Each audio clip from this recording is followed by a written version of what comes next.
I'll be moderating this with Mario. We have a distinguished group of panel members, and we'll also probably have some questions directed to the last session. I thought, by the way, just as a quick comment, those were really terrific talks on what's going on in Central Europe. I always think these sessions are going to be boring when you have one country, another country, and in fact, they were really quite interesting, and it's great to see similarities and differences.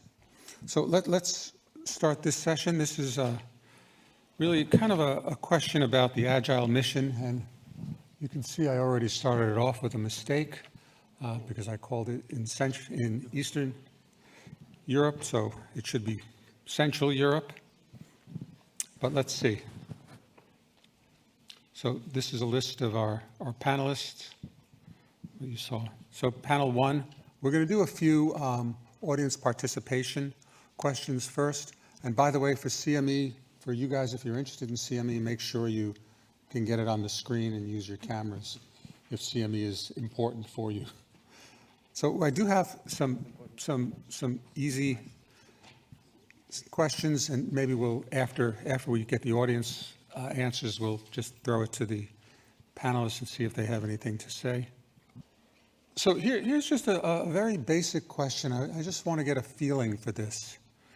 Does Agile, and that's this meeting, have a role specific to any region? Should we be thinking of Agile as doing something, for Central Europe, for Africa, or instead should it stay focused on issues that are applicable anywhere? So you have a yes and no here. I'm just curious.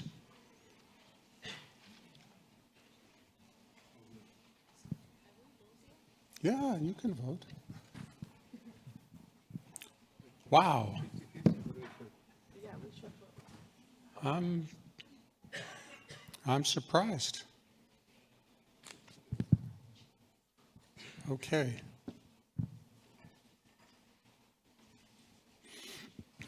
Okay. So,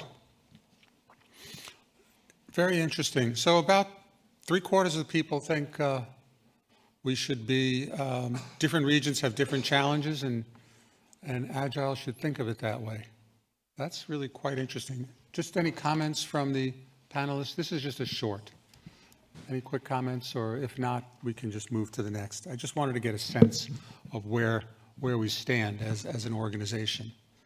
No, good. Okay, let me just go to the next. Here is, what is the most important thing Agile needs to focus on going forward?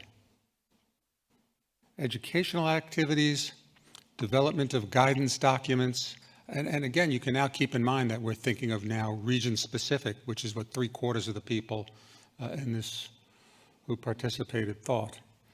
Foster and enhance collaborative research, or provide the rationale for comprehensive screening.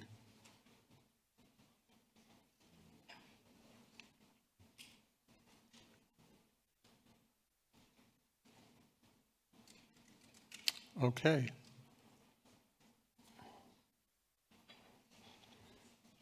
So looks like we have rationale for comprehensive screening and foster and enhance collaborative research between global participants are the two main ones that they think we should be focusing on. And I just want to show you, by the way, we asked this question a year ago at the Bangkok meeting.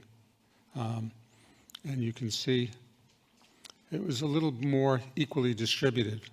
Rationale for comprehensive screening only had 23% then, and foster and enhance collaborative research. So, yeah, you can see there's a bit of a difference here. Guidance documents went down, and the collaborative research project and comprehensive screening has gone up. It looks like they're really, that's going to start really dominating, I think. Any thoughts about that from the panelists? And about topics that about are this, about what we just brought up. If not, we can just move. I just had a few of these kind of audience participation questions that I thought would be interesting to see, and especially to compare it to what we did in the Bangkok meeting. But you can already see here that the comprehensive screening is clearly moving up in terms of importance. We're seeing that in just the last year. We're seeing this is really a shift. And again, the idea of fostering research between global regions, I think, is staying very high. Which of these technical processes should Agile focus on going forward? Develop AI validation procedures, develop globally acceptable quality assurance for monitoring B3, or enhance multidisciplinary integration, including things like liquid biopsy.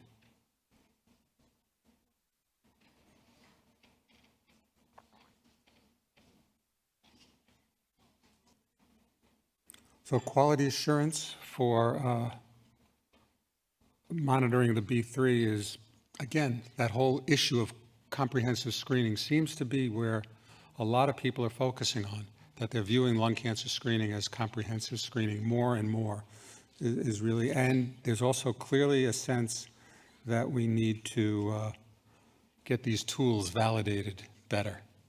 I think those are, and I kind of agree with that. Let me just see what we said a year ago. Fairly similar. Fairly similar. So that's good.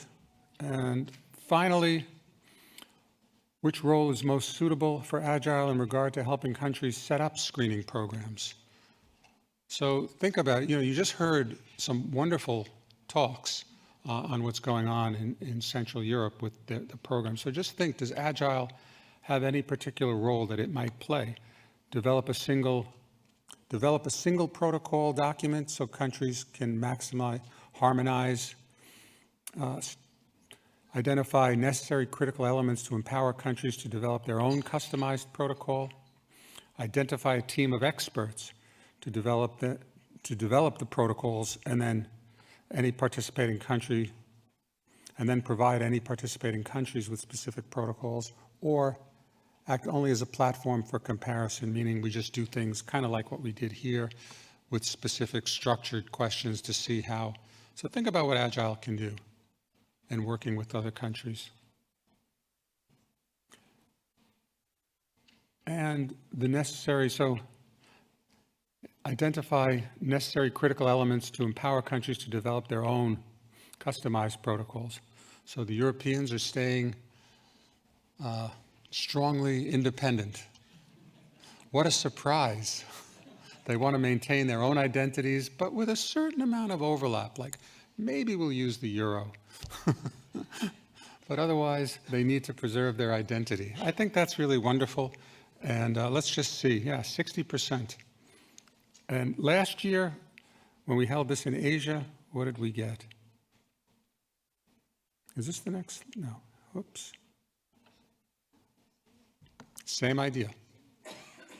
Good, so we've had a lot of consistency. The only thing I can say, the theme that seems to be emerging is this idea of comprehensive screening is getting more and more important, and the idea also that AI tools are important, but we need to get our arms around this a little more. Quality assurance around them and how we use them seems to be an emerging theme. Okay, that was what I think I had for audience participation questions. Mario, you have some questions you want to start asking, and then I'll ask some more.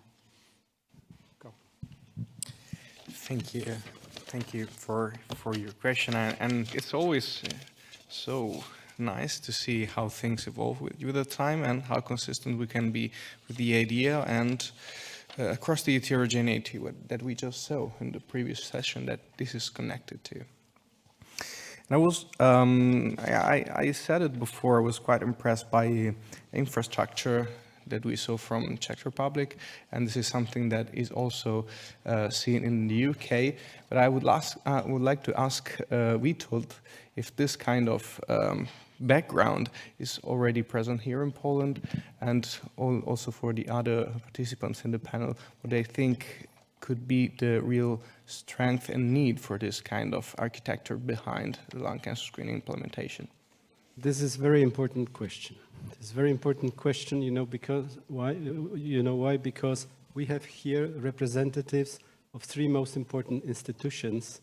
So National Health Fund, Agency of Technology Assessment, welcome, and also the CEO of Public Institute of Health. So actually the people we are working with on implementing lung cancer screening. So thank you for this question. But we don't have such an infrastructure. I'm impressed by that, what they are doing in the Czech Republic, because they are doing it stepwise, and they are preparing just the background to start lung cancer screening, and this is very important. I think that stepwise implementation is the best way to implement successfully lung cancer screening, at least in a centralized system like we have. Because we have National Health Fund that pays for 93% of all medical expenses, or 93% of all individuals are registered and use the National Health Fund. So we have good opportunity to implement in a very good way lung cancer screening. But I have to say that we are not prepared in that level that has been shown by Czech Republic. Of course, we are a bigger country, much bigger than Czech Republic, so maybe this is not so easy. But I have impression, I have to say also to the representatives of this institution I'm working with, that it goes better and better after half year of, we didn't understand each other. Now we are starting to talk more and more the same language, and they understand that specific, very small things decides about the effectiveness of lung cancer screening. We have to remember that we have screened more than 50% of people to have a result in a reduction of mortality from lung cancer, and this is the main goal. So the answer is no. We are not so prepared as the Czech Republic, but we are in a good way, and I'm very happy that you are here with us. I'm talking to the representatives I invited, and they came. Thank you, Witold. Emanuela, would you like to have a word on that? So among the infrastructures that were mentioned, I saw that many presentations refer to the Institute of Public Health that they have in their country, and I think that's a real winning strategy, because that's what helps planning forward that will be more applied to the needs of the population. So I think that's something the US is not used to doing, and then you pay consequences later, because it sounds like the screening is less effective than it in reality is, because the planning was not done with the public health view. That is very important for this population screenings.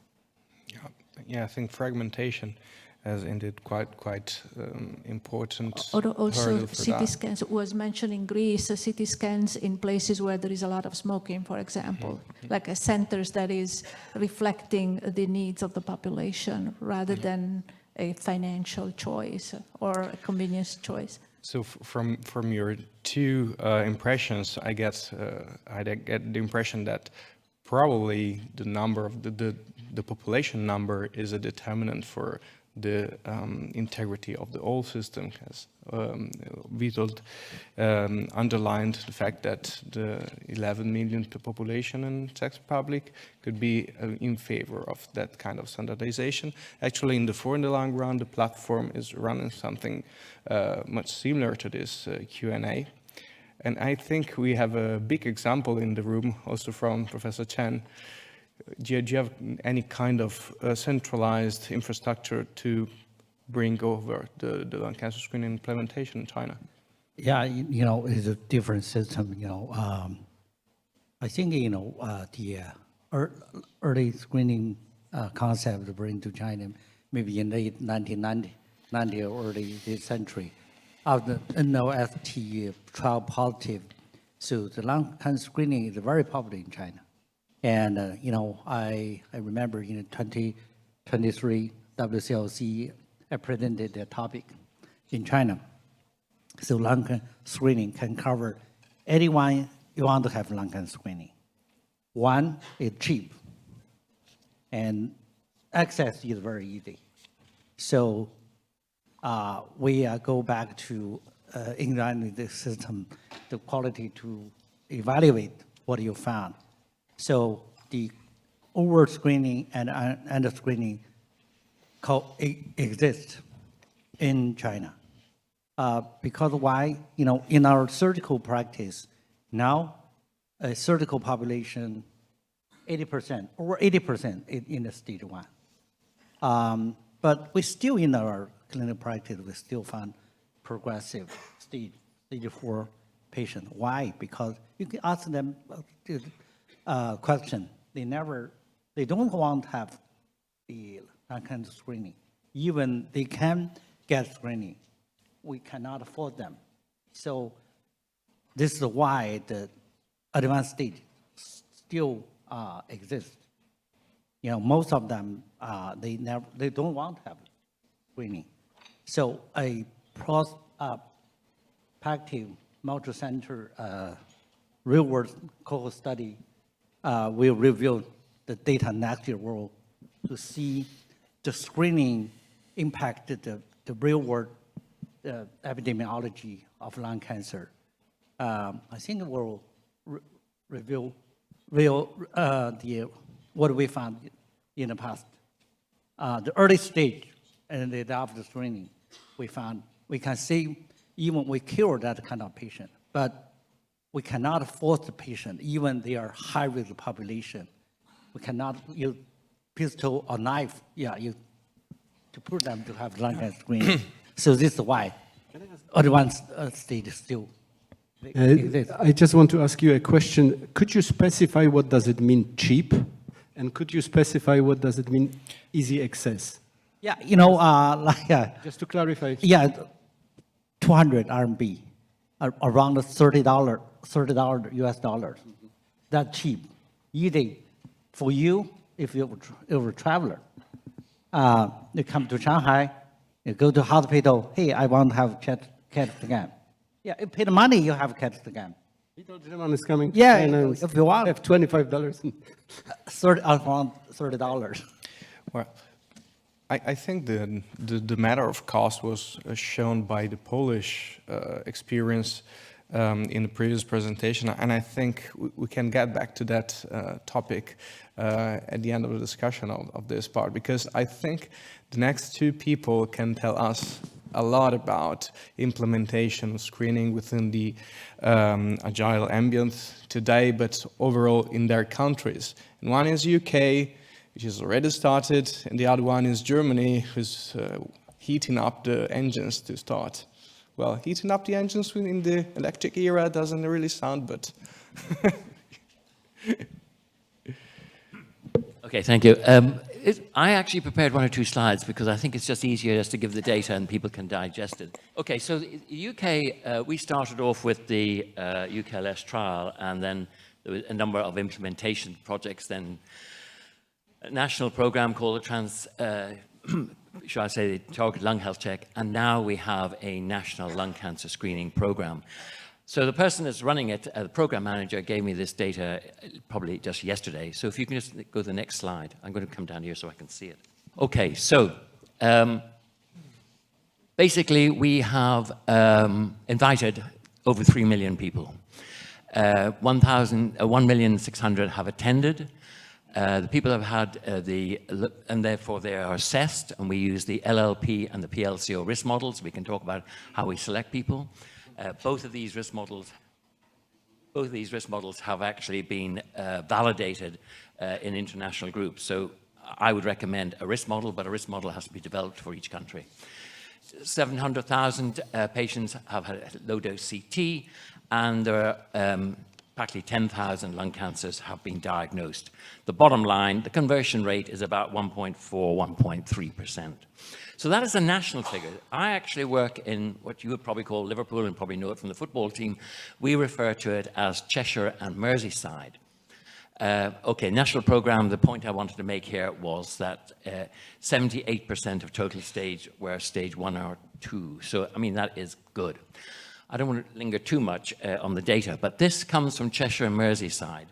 And at the very top, you can see the number of individuals that have been referred. And the reason I want to show you this is because it's the depth of the data. And we learned an awful lot from setting up data from I-ELCAP. We actually used the Nelson data or trial to help us with UKLS. And I'm very glad that in Liverpool, we have actually gone through this in great detail. But if you look at the bottom line, the information that's been pulled out is actually the number of lung cancers identified, but also the number of other cancers that are identified. And in the bottom squares, which you probably can't see, is the stage of disease, but also the treatment that's offered. We also actually have feasibility studies around coronary artery calcification. The issue is trying to implement it through primary care. And we have a very strong respiratory group within this Cheshire Merseyside group where we're doing spirometry. So from my point of view, we want to get the big 3 started, and I am pushing for it. But the reason I'm showing you this data is because, if you can see what we've written down on the side, by 2029, the UK, when I use the word UK, I mean England, we hope to have 100% of high-risk individuals invited. Now that, from my point of view, is actually a successful screening program. We're running it on a 2-yearly basis simply because all of our CTs are done on mobile CT scanners and also its cost. But from my point of view, we have actually moved forward, and I think it's a great example of a successful program. But can I actually say what I congratulate the groups in Europe, and some of them have talked about, is cost effectiveness. And when I ran the UKLS trial, we actually included cost effectiveness. And then we did the very big cost effectiveness analysis for the National Screening Committee. That is what moved us over the line with our Department of Health. And I think that's what's probably required in every country. You need to have the cost effectiveness. Thank you, Dr. Field. So from my side, I would like to make somewhat general comment. So one of the key things that this conference was to emphasize was the implementation. And I think one of the really important parts of the implementation is for the effectiveness of screening is to really reach the population and make sure that there is participation in the population, that first of all, those that smoke and should be eligible come for screening. And if they do so, they come at a sufficiently regular basis to also have the benefits of follow-up screening, to have good sensitivity and specificity in the screening process itself. It's not good to have people just coming once and then coming back in 5 or 6 years when they feel like it. You asked me about Germany. So Germany is now going to announce that screening will be free, sort of introduced. But I have to re-emphasize, it's not really a program. It's just a decree from the ministry to say under what circumstances will screening be allowed, for what kind of target group, minimum smoking histories that one should have, and what the radiological practices have to respond to. And then there's some statements, for example, about the fact that those who want to be screened need to be seen first by a general practitioner or pulmonologist. But there's absolutely no plan for a program. That's very different from what I've heard, for example, this morning from, say, Czechia or some other countries, where there's much more planning already in terms of streamlined process. And in my analysis, this has a lot to do with the differences also in the historical developments of health care systems. In Germany, we have a federal state structure and 90 different health insurances to which you may be compulsory insured or not. But there is no national streamlined health system, such as the NHS, in the UK, or the Sécurité Sociale in France. So all that is happening is an announcement now coming from the insurances, we will reimburse it. But who is going to invite the people? What kind of incentives would general practitioners have to do that? What incentives, if at all, will the insurances have to do that? Or who else? And I think this depends a lot on countries. There are countries where screening is systematically done by the Ministry of Health. I think this is the case in the Netherlands, if I'm not wrong. As for screening in general, there are places where this is just a totally liberal system. I think this is the case in the USA. And there are places where this is organized, really organized. And in my view, one of the most important things to learn in this group is the comparison of the systems and also see how well do these systems work to get people into screening. And also then have an idea of what the cost effectiveness of that can be. Because of course it brings costs if you have to have a system for inviting people regularly. And just to give you the picture, the best experience we have for screening in Germany is from 3 running projects. We had the LUSI trial in the past in my institute department. There's 4 in the long run, there's the Hanse study.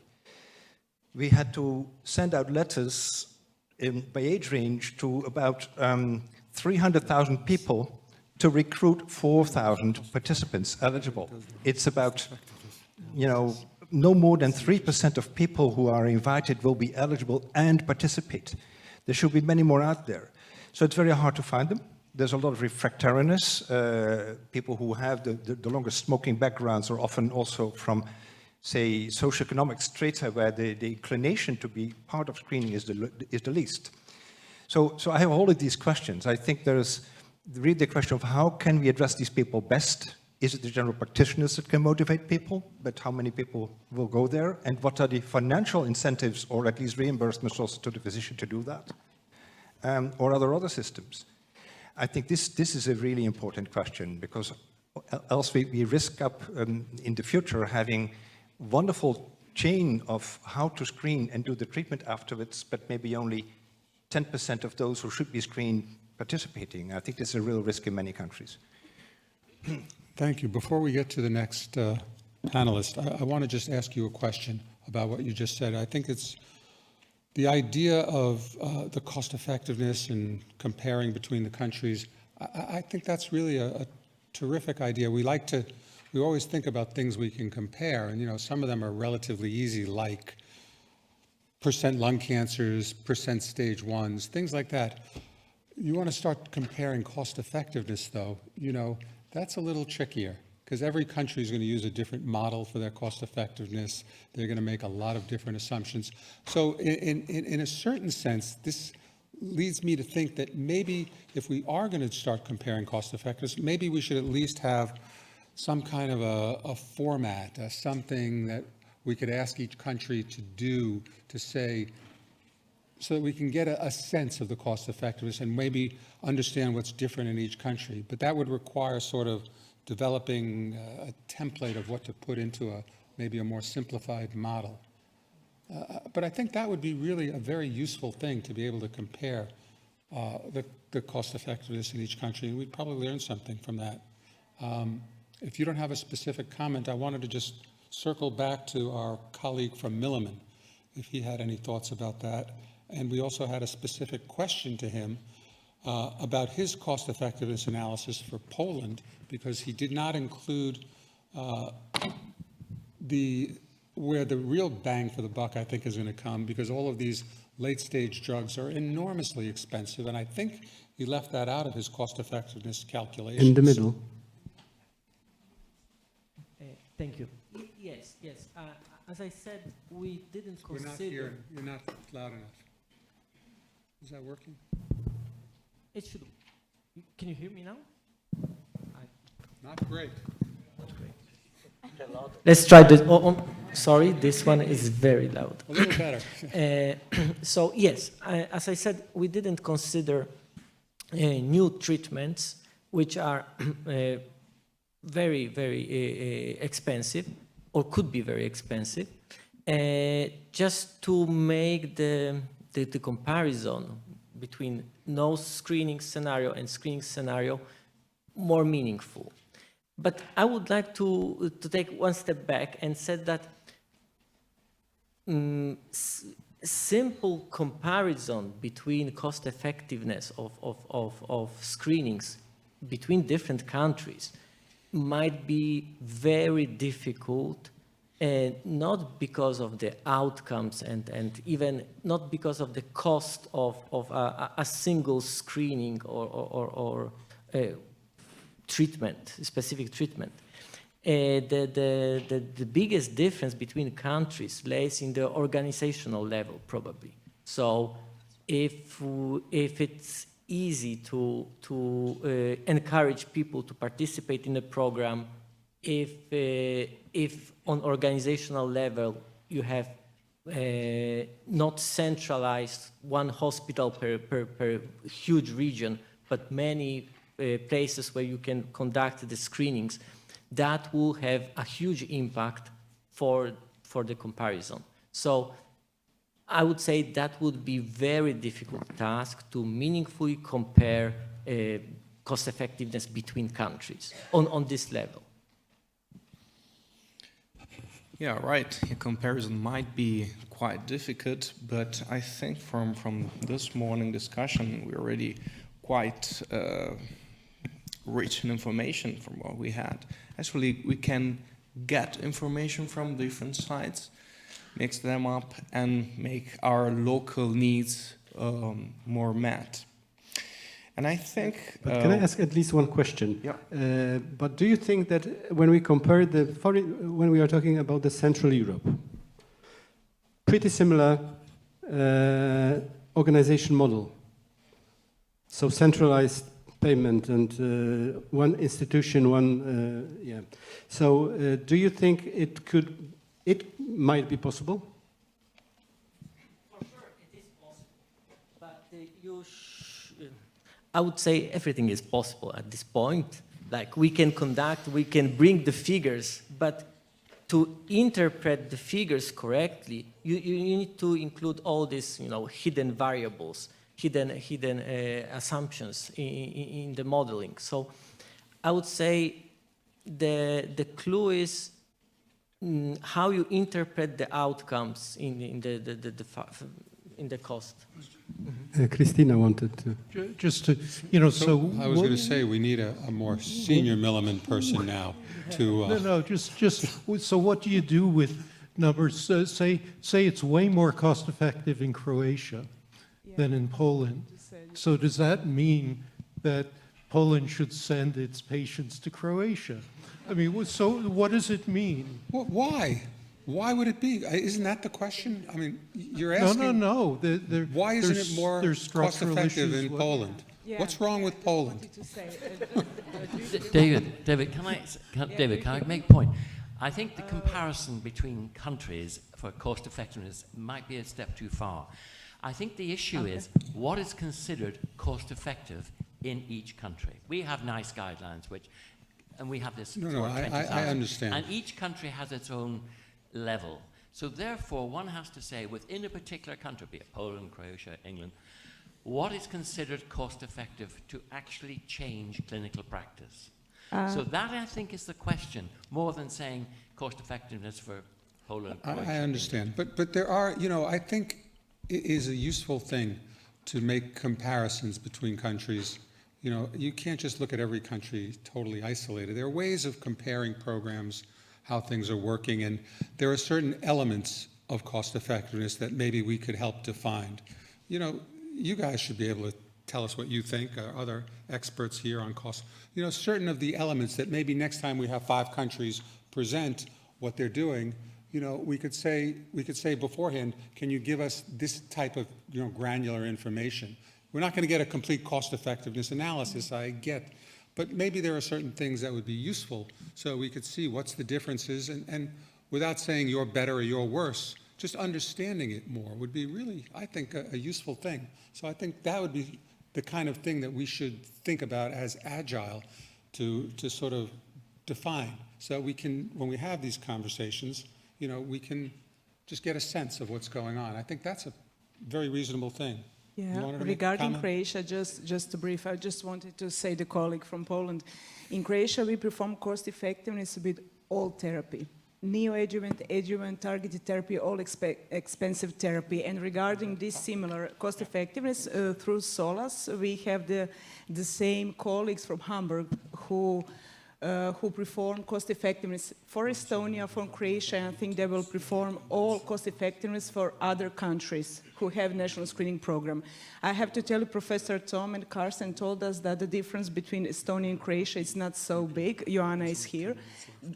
Slightly, but Estonia and Croatia have cost-effective screening, but included all therapy, diagnostic approach, surgery, pulmonology examination, anesthesiologist, and complete chemotherapy, radiotherapy, targeted therapy. Yeah, we included everything for every stage. Yeah, super, so clear. So continuing on the pathway of cost effectiveness, we have few milestones, and one was mentioned by Professor Professor Kaaks before. It's the percentage of recruitment people. So the more we recruit, the more we are cost effective, but it's also true that we spend more in absolute money that we are talking about. I think Dr. Hooper from the UK might have some insights on the dynamics of these reasonings, recruitment, how to reach the people, how to reach those that are at a higher risk, because you have a great GP network. So we're talking about the network. Then you have the signal within the network, which is the GP. It's so important, isn't it? Yeah, absolutely. And firstly, I think I just need to say I'm not a clinician, so I can't speak to that side of things, but I definitely can speak to a policy perspective. And just firstly, on the cost effectiveness point, a common rebuttal we often experience or hear from policymakers is there's no national level cost effectiveness data. And we need to overcome that in order to advance screening. So I do think, those conversations need to keep going. But just on the GP and private care point, I think communicating with a variety of communities at a local level and even at a national level, and then within Central and Eastern Europe broadly, as we're talking about, is essential, because if you've got this fantastic system with a brilliant protocol and quality assurance standards and all of these documents in place, but nobody is hearing it or coming to understanding it's available to them, the benefit is not going to be seen, the potential benefit's not going to be seen. And I think in the UK, and perhaps John can speak to this more clearly than me, but is that efforts have been made to understand those dynamics within local populations and how we can ensure that people are aware of screening programs and what they may be eligible for. And some of those have been successful and some of those have not. And I think the practice of doing that, though, doing that research to understand what those priorities are, is critical, and also something that policymakers are very much interested in from when they have a bigger picture view rather than a more clinical understanding of how we can access those populations, and ensure everybody who's eligible can receive screening to ensure it's equitable. Is there any specific instruction to the GP in the UK? Is there any incentive to do this kind of extra activity, because they are they're burdened already with their daily practice, and this would be another stratification? Is this anything to ease it up? Like AI could be one thing as they complete their clinical chart. The AI could be raising a flag and just send the letter through the computer of the GP. Is this something that is happening or not? Okay, you have to understand how we actually do it. We actually run it in regions, and in our region, Cheshire Merseyside, we have one provider, and we approach a GP practice and ask for a list of all smokers, current and ex-smokers, and then we approach them. And the practice may or may not have one of many signs up, there's lung cancer screening. But also, we are helped tremendously by charities, the Roy Castle Foundation, but other charities also are putting such and such individuals called up and they found a cancer and they're now cancer-free. And it's the word of mouth that actually, I think, happens. However, we also have to admit, probably 40% of the population don't turn up. And from work that we looked at, certainly in the UKLS, it is socioeconomic. And therefore, it's how you actually approach populations where health is not, let's say, the first thing on their mind every morning. And that's why I think actually the term lung cancer screening might actually, if we actually think the big three, and if we actually start thinking about cardiac disease, emphysema, and we start thinking about health benefits, and maybe we might start thinking of a different name. It might bring in a different population, because we know more people die of cardiac disease and lung cancer, even though we're finding that same high-risk population. So I think it's how we actually put this into words and how we communicate. However, the current program, we are not funded to look at coronary heart disease or emphysema. NHS England have been quite clear, we're looking for lung cancer. And that, in my mind, is our next step. Great.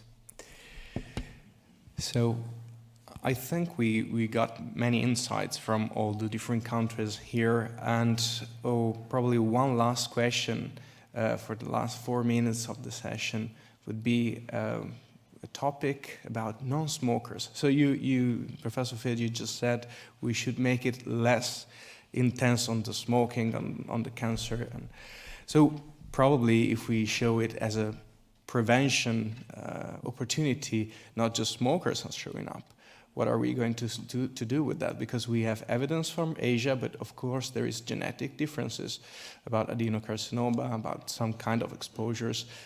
Probably we're not ready in Europe or USA or South America for that. What's your opinion about that?